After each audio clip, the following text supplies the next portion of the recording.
So, are you gonna take over from here? Can you hold this for me?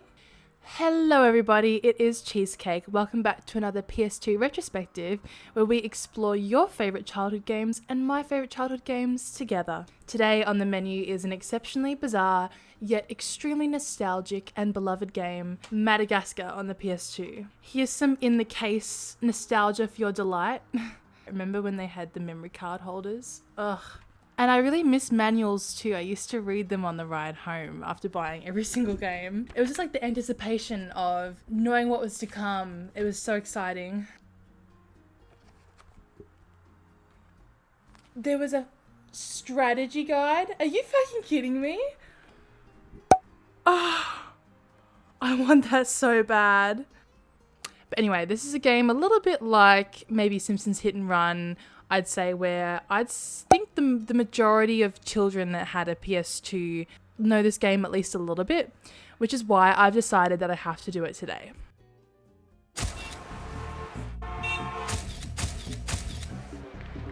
Welcome to the zoo! The zoo is driving us crazy! Have any idea what running through this city did to my sinuses? Do you? I'm covered in nature! Oh, anybody out there? Party, party! If you feel nostalgic about this game, I think a big part of what you will remember about it is the aesthetics. The menu is so colourful and jumpy. I love the penguin loading animation alongside its really detailed gameplay, which I will get into. Starting with the zoo. Out of the gate, I think it's important to note, to balance out its strengths, this game's major weakness is that the story and the cutscenes are quite abysmal. The graphics are horrific. The story is way too concise. I guess it's good that these cutscenes don't go on for much longer since they're so abhorrent to view, but there's really not much detail in terms of what we're doing or why we're going from place to place. It seems like a bit of an afterthought. As I said before though, to balance that out, the gameplay is strong. For the first few levels, the main gameplay element is that you are trying to collect 3 character cards for each character, which unlocks a new ability. And these abilities allow you to complete linear puzzle style levels. The levels can include stealth, time trial, movement challenges, and some kind of weak combat. Now, the powers that each of the 4 main characters have are really great because it gives each character an individual movement feel and opens up gameplay variation in each of the levels because it allows each character to fill a different niche. The powers also have levels to them, so what might start as something basic will eventually grow and become something more complex. A huge pro to this game is that the environments feel really full and detailed. There's hidden areas, bonus collectibles, there's coins to collect that have like a real currency to them because you can use them in the shop in the main menu. And there's even these bonus little mini games in the form of these arcade machines scattered around that you don't have to play if you don't want to, but they're there as an option.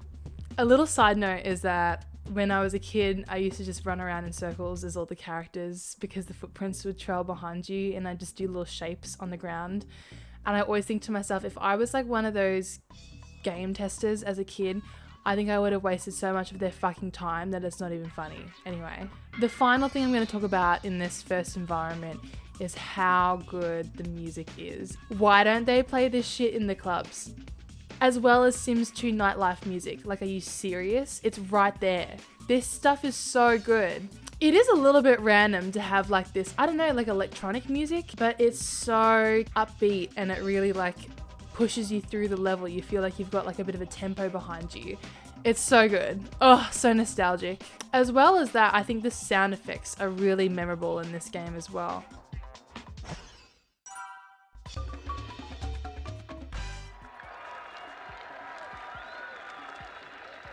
Now you should be able to get some extra air. At the top of your jump, just press that freaky jump button again to somersault to higher places. Before we leave the zoo, there's one final level that we play as Marty trying to escape undetected, which services as a stealth mission. Essentially, in this level, you have to bypass all of the guards, you have to make sure that you don't fall into their flashlight radius, you use trash cans as a combat method to stun them, and you use the ambient sound poles around the zoo to pull them towards certain areas so that you can progress. It's pretty much Baby's first stealth mission, which I appreciated because I don't think I'd encountered that before in video games, and the simplicity really helped me understand exactly what I was meant to be doing to pass the level. I have a lot more to say about stealth, why I appreciate it as a game mechanic, and why I prefer it over many other types of combat, but that will have to come a little bit later with a level that you may know is coming up.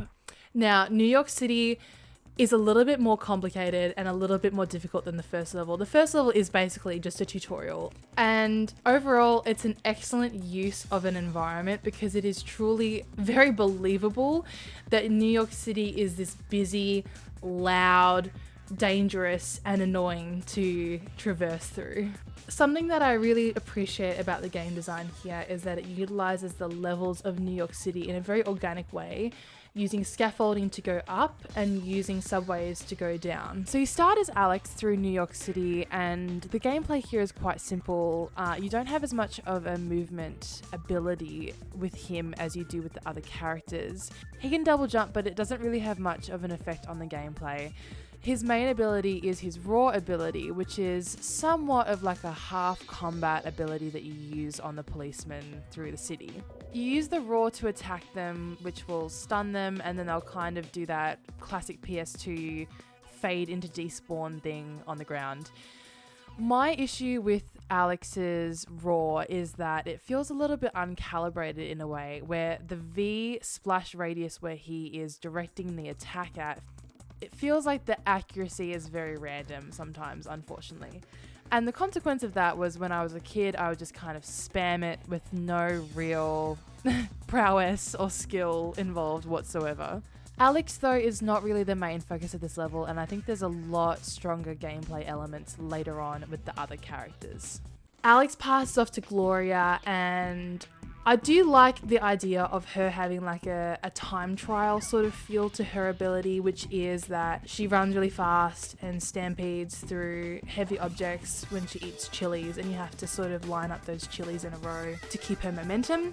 However, that gameplay element completely stressed me the fuck out as a kid. I think it's the fact that she, all respect to my queen, she does not handle super well as a character, so you can have a very near miss with a chili and it completely ruins your momentum, and you can't sort of like eloquently circle back around and try and pick it up.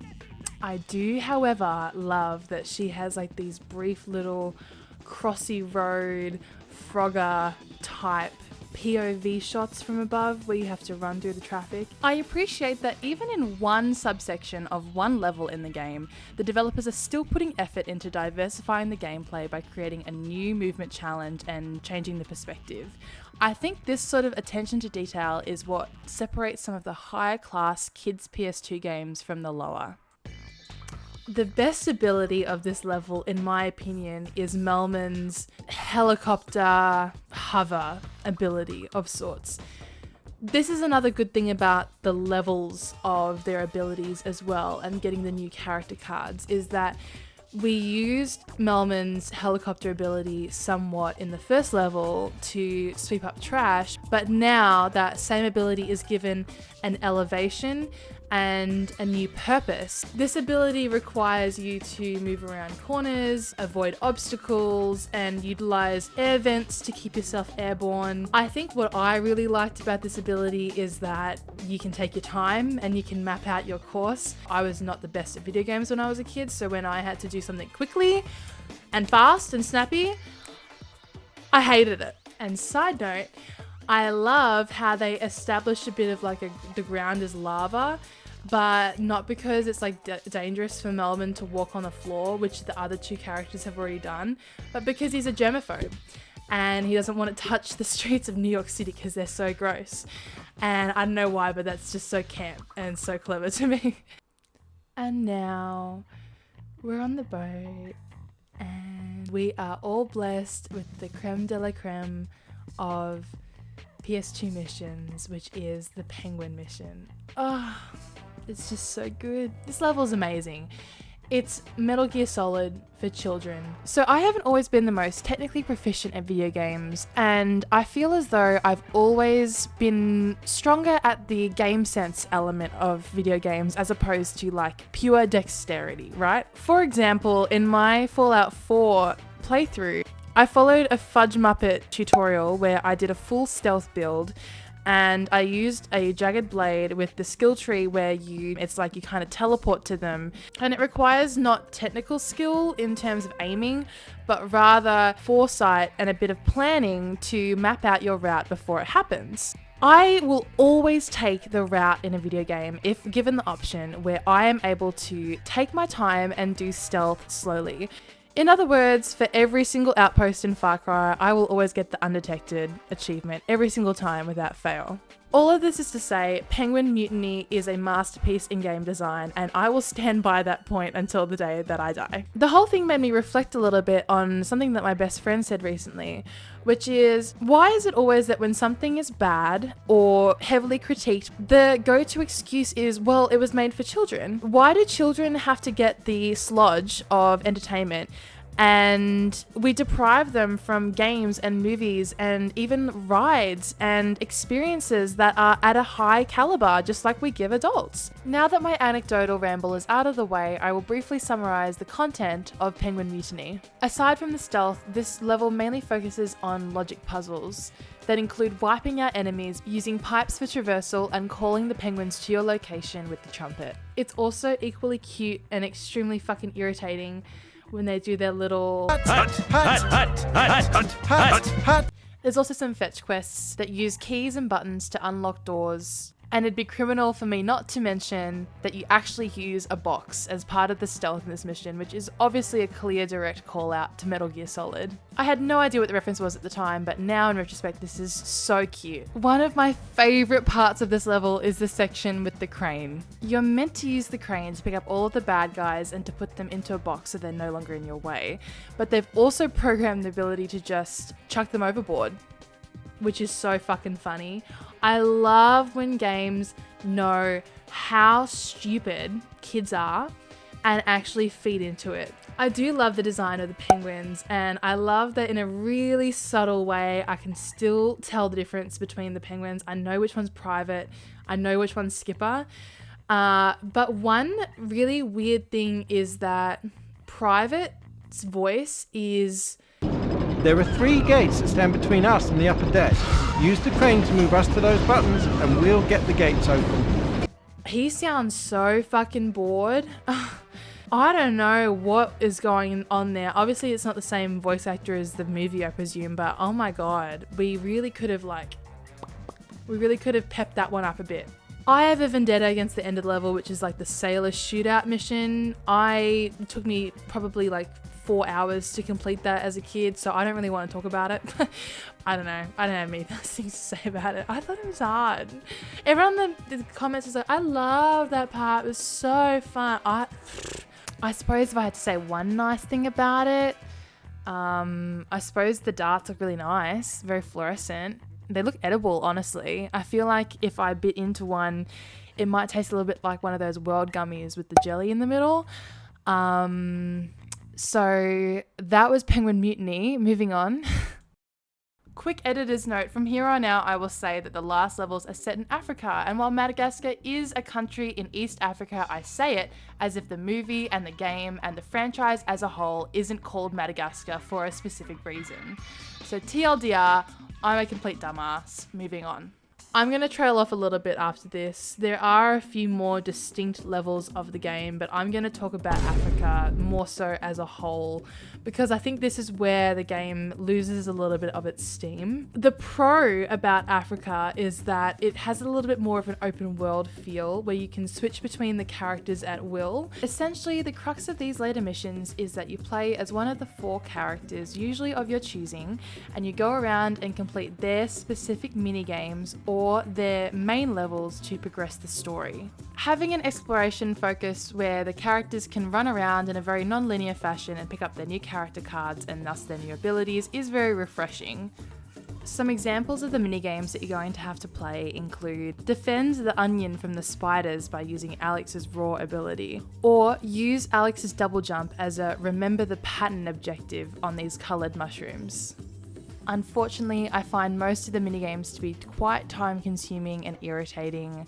I feel as though there's just a couple too many of them, and they really aren't as memorable or unique as earlier linear levels. Other than the minigames, there's also those longer linear type levels that I mentioned before that are more centered around combat. For these missions, you might be playing as Alex using his raw or his pounce ability to keep away enemies, or you might be playing as Marty using the covers of the tree to get the lemurs from point A to point B. Ultimately, it feels like these levels have a pretty sharp difficulty increase. And at this point in the game, we've done Alex's raw ability before, we've fended off the bad guys. I feel as though the combat is really the least interesting ability in this game. I think that some of the movement puzzles are way more fascinating and engaging. I just don't think we needed more combat. I don't think that's the strength of the gameplay here, but alas, that's what we get. So unfortunately, that's where I lose a bit of my interest personally. Also, we need to address that this part of the game is really fucking creepy. I do not like or appreciate that many of these enemies that are like spiders or cockroaches can fucking talk.